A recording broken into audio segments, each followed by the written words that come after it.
4 a.m. Columbus, Ohio. A hospital swallowed by darkness. A trusted director under quiet surveillance. Fentanyl concealed inside medical shipments. Operating rooms sealed shut. Organs moved through cold storage and night trucks. Patients who entered and never returned. For 9 years, fentanyl, stolen organs, and carefully planned deaths. On the drug dealers, we're wasting our time. Just remember that. We're wasting our time. And that toughness includes the death penalty. 12 kilograms of fentanyl sat inside a hospital safe controlled by the very woman trusted to protect the sick and the elderly while patients vanished behind her doors. This wasn't a street stash. This was a medical office turned into a harvesting ground. The danger didn't come from outside. It wore a white lab coat. Murder, stolen organs, betrayal, disguised as care. And if you think this ends here, it goes much deeper. Some of the worst people on earth, and illicit drugs decimated American communities and left us with the largest law enforcement challenge in our country's history, and hopefully will always be the largest. FBI and DEA agents flooded the entrance, voices sharp, movements precise. Boots slammed against tile. Radios crackled. A building meant for healing tightened with fear. Agents reached the second floor. The director's office was locked. A steel hammer crashed down, splintering wood and twisting metal. Inside, everything looked normal. Family photos, flowers, a spotless desk. But behind that calm surface was something heavy. A safe. Tools cutting through thick steel. When it opened, the air changed. Inside, 12 kilograms of fentanyl. Sealed bricks stacked like cash. A handgun. A locked phone.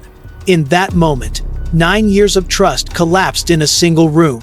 A few minutes later, the hospital director, 48-year-old Amina Hassan, was placed in handcuffs, her white lab coat hanging loose from her shoulders. Nurses froze in silence. 9 years of trust vanished in a single morning.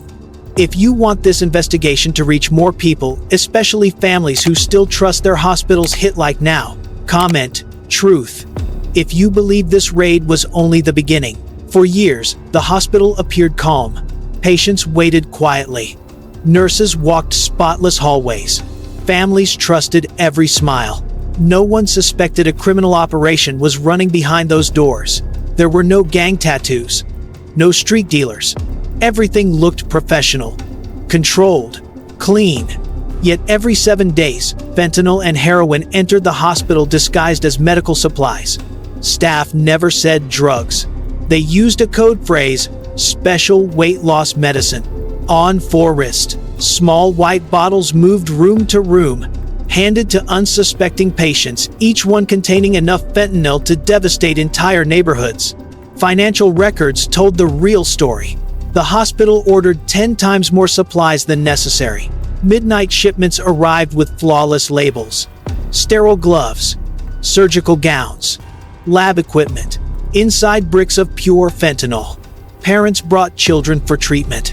Elderly patients came for routine blood tests. Workers trusted the hospital with their lives. All the while, a second operation was growing inside the building. A criminal business hidden behind clipboards, ID badges, and polite smiles. Amina Hassan wasn't running healthcare. She was running a drug pipeline using the hospital as cover and patients as shields. Tap like if this truth should never be ignored. Comment, protect if every hospital should be checked. And the most horrifying part wasn't the fentanyl. It was how the hospital learned to kill people legally, on paper, and harvest their organs without raising suspicion.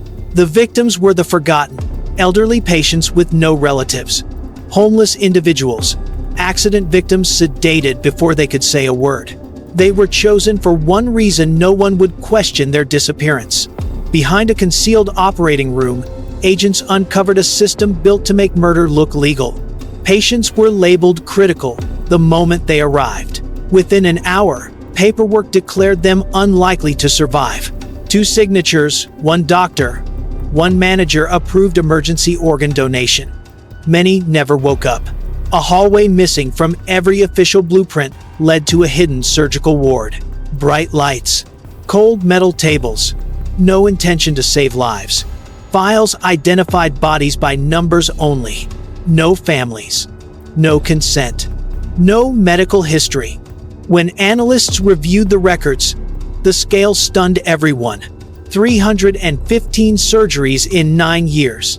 Many with no death certificates, no burial records.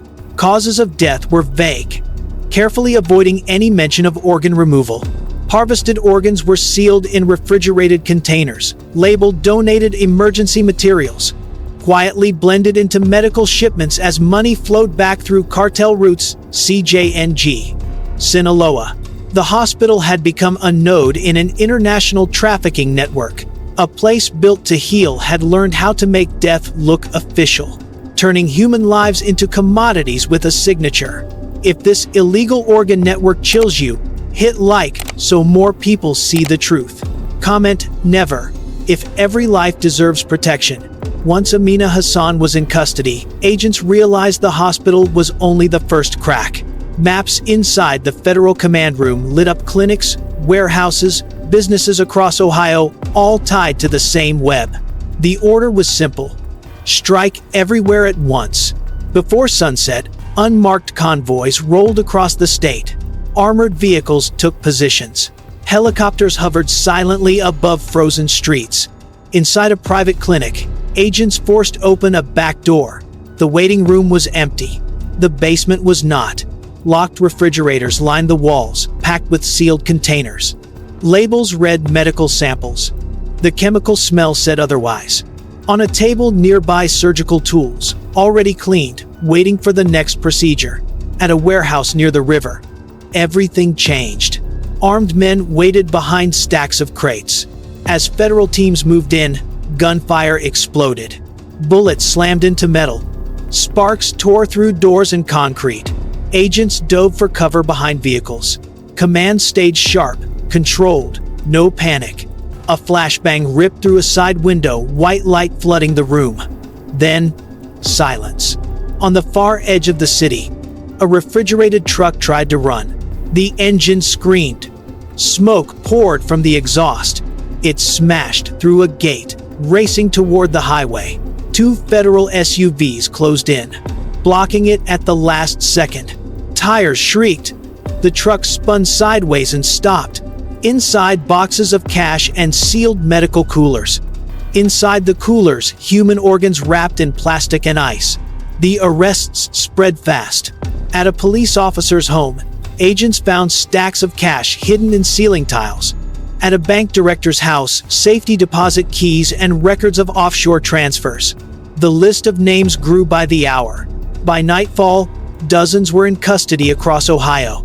Drugs, weapons, financial records, transplant files.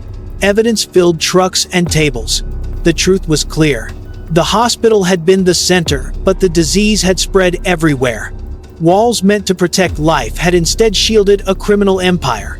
Ohio woke to sirens, flashing lights, and circling helicopters. The promise of safety was gone. By the second morning, this was no longer a medical scandal. It was a system. Amina Hassan hadn't acted alone. Hospitals, clinics, warehouses, only the surface. To survive 9 years, the network had protection at every level, and the files from Hassan's office were filled with names. Not just patients or suppliers, but judges, officers, bank officials, inspectors, community leaders. Some names were written in full. Others were initials followed by numbers. All had taken payments disguised as consulting fees, special services, or charity grants. Agents followed the money. The trail was simple and terrifying. Every transfer began with hospital accounts, moved through nonprofit foundations, then vanished into shell companies. No offices, no employees, no products, only signatures. Those signatures belonged to real people, men and women sworn to protect the public. A county judge approved emergency transports that were never reviewed. A city health inspector stamped late-night shipments without questions. An officer erased records from police systems. A bank director opened multiple safe deposit boxes under different names. Each roll seemed small. Together, they formed a shield. To ordinary citizens, these were trusted faces. They spoke at charity dinners, shook hands at community events, posed for photos with donors and patients. Behind closed doors, they signed papers that let crime move freely. Within 48 hours of the raids, internal investigations tripled. Government buildings buzzed. Judges were called in. Police chiefs reopened forgotten files. Bank managers combed through transactions once approved without hesitation. The belief that institutions existed to protect the people suddenly felt fragile and deeply uncertain. A meeting was called at the state capitol. The room was packed. Lawmakers, hospital administrators, law enforcement leaders. The air was heavy. Many had known Amina Hassan personally. They had praised her work, handed her awards, written glowing recommendations. Now those same people stared at photos laid across the table, seized organs, drugs, weapons, stacks of cash. Someone finally spoke. What did we miss? No one answered. The silence said more than any explanation ever could. Across small towns in Ohio, mailboxes filled with emergency bulletins, church halls filled with older residents searching for answers. They spoke slowly, carefully, as if one wrong word might break something fragile. One woman stood holding a printed photo of her husband, who had died in the hospital 5 years earlier. She asked if his records were part of the investigation. A volunteer handed her a phone number. That was all anyone could give. This wasn't fear of gangs or street crime. It was deeper, more painful. It came from realizing that trusted people, clean uniforms, badges, diplomas had chosen profit over duty. A betrayal without noise. Written in forms, stamped by officials, quietly filed away. The raids didn't expose a foreign enemy. They exposed something worse, a network built inside the very institutions meant to save lives. The system hadn't collapsed from the outside. It had been eaten from within. News spread across Ohio like a winter storm. First, soft radio reports at dawn. By noon, every local TV station. At first, it sounded routine. Then the details surfaced: hospital director, secret surgeries, drugs, organs. People froze. Hospitals were sacred places, where parents brought children, where the elderly were cared for, where lives were saved. To learn one had been used to destroy life felt impossible. Phone lines lit up. Community centers filled. Older residents gathered around screens. Many recognized Amina Hassan from headlines, charity events, speeches about healthcare access. She had been admired, awarded, trusted. Now her face appeared in handcuffs. Some watched in silence. Others cried. Some people grew angry not because they understood every detail, but because they felt betrayed. Trust is fragile. Once it breaks, it rarely comes back the same. In major cities, emergency meetings were called inside hospitals. Administrators rechecked every contract, every donation, every partnership. Doctors asked questions they had never asked before. Could this happen here? Did we miss the signs? Nurses whispered in hallways, thinking about patients who never made it home, wondering what might have been hidden behind closed doors. At the Rickenbacker cargo port in Columbus, shipments were stopped. Containers labeled medical supplies were opened by federal teams. Some were clean, others weren't. Odd paperwork, mismatched serial numbers, equipment tied to no known procedure. Each discovery made the story darker. City halls were caught off guard. Mayors faced reporters demanding answers. How did this happen? No one had one. The truth was simple and painful. No one wanted to believe a respected doctor or community leader could be tied to greed and violence. Across Ohio, living rooms went quiet. Older residents spoke softly, remembering a time when institutions were trusted without question. Doctors were heroes. Police were protectors. Judges were wise. Now they wondered what had changed, or if the truth had only been hidden all along. At one community meeting, a man stood up. He had worked at the hospital years earlier. His voice trembled as he recalled late-night deliveries, boxes slipping through back doors, paperwork that never quite matched. He had assumed it was normal. He had trusted the people above him. The room listened in silence. No one blamed him. Everyone understood how easily trust could turn into a blindfold. And across Ohio, the same question echoed again and again. If this happened in one hospital, could it happen in another? That question spread faster than the headlines themselves. People began looking differently at the places they passed every day. Clinics, pharmacies, charity centers, wondering what they really knew about them. This wasn't just fear of crime. It was fear of deception. The danger hadn't been loud or violent. It was close, quiet, polite. It smiled at charity dinners, donated to community events, wore a white coat. Ohio had survived many storms, but this one felt different. It didn't come from outside, it came from within. Trust doesn't need gunfire to collapse. It breaks through signatures, stamps, and silence. By the third day after the raids, Ohio no longer felt like the same place. The tape was gone. The trucks had left. Agents finished collecting evidence. But the real damage couldn't be boxed or stored. It lived inside the people. A quiet panic began to spread. Older residents, those who visited clinics every month and trusted every doctor's word, suddenly felt unsafe. Community centers received calls from seniors asking if it was still safe to keep their appointments. Some refused to leave home. Others told their children they would rather live with pain than enter another medical building. Hospitals felt the impact immediately. Dozens of surgeries were canceled overnight. Heart patients postponed procedures. Families pulled loved ones from rehab centers, afraid of what might happen behind closed doors. Nurses spent hours explaining their hospital wasn't involved, but reassurance rang hollow. After all, Amina Hassan's hospital had looked honest too. Doctors once trusted without question now faced packed town halls. Older residents held photos, medical bills, appointment slips. Their voices shook. Who do we trust? Who signs the papers that decide our care? What else could be hidden inside a hospital? Many doctors felt those questions like accusations, even with no connection to the crimes. Some tried to explain safeguards, oversight, regulations. But facts alone couldn't repair what had broken. At the state capitol, the governor stepped before the cameras. His voice stayed steady, but the tension was unmistakable. He announced a statewide review: every hospital, every clinic, every emergency room, every private facility. Thousands of pages of records would be re-examined. But by then, Ohio already understood one painful truth. When trust collapses, investigation comes after the damage is done. Every unexplained death from the past decade would be reviewed. A hotline was opened for families searching for answers. But as those words were spoken, people watching from living rooms and nursing homes felt a harder truth.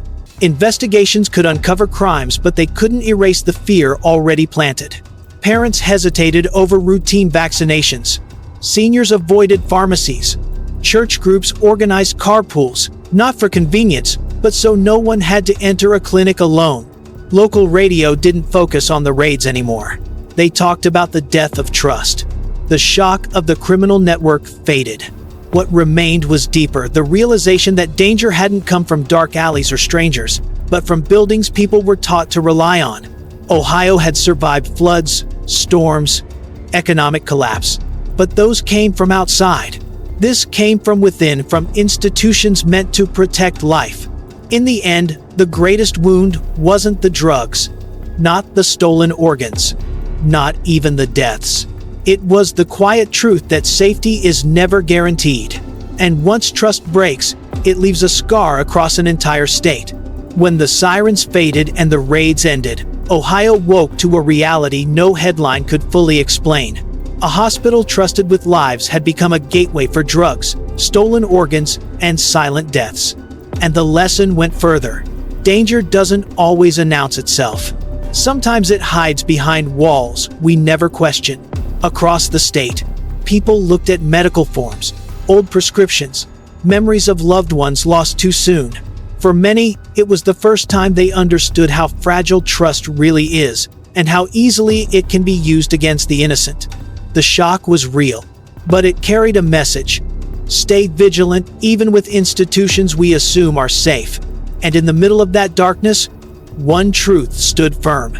It was the American agents, the FBI, the DEA, the federal task forces who stepped forward when no one else knew what was happening.